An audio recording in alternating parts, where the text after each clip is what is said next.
हातकणंगले तालुका संजय गांधी निराधार अनुदान योजना समितीच्या वतीने तहसीलदार कार्यालय हातकणंगले येथील बैठकीत तालुक्यातील 967 प्रकरणे मंजूर करण्यात आल्याची माहिती संजय गांधी निराधार समितीचे अध्यक्ष झाकीर हुसेन भालदार यांनी प्रसिद्धी पत्रकाद्वारे दिली आहे। यामध्ये संजय गांधी निराधार योजना, श्रावणबाळ योजना, इंदिरा गांधी वृद्धापकाळ निराधार योजना इत्यादी योजनांच्या लाभार्थींचा समावेश आहे। तर 296 प्रकरणात त्रुटी आढळल्याने संबंधित प्रकरणे गावच्या तलाठ्याकडून त्रुटी पूर्तता करून 15 दिवसात सादर करण्याचे ठरल्याची माहिती भालदार यांनी दिली। तर माहे, फेब्रुवारी, मार्च महिन्याचे एकूण 4,51,75,000 इतके अनुदान लाभार्थ्यांच्या खात्यावर जमा केले असून एप्रिल व मे महिन्याचे अनुदान जमा करण्याची कार्यवाही सुरू असून येत्या 8 दिवसात अनुदान लाभार्थ्यांच्या खात्यावर वर्ग होणार आहे।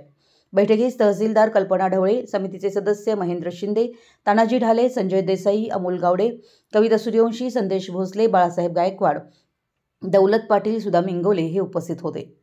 मराठी एस न्यूजसाठी हातकणंगलेहून रोहन साजने।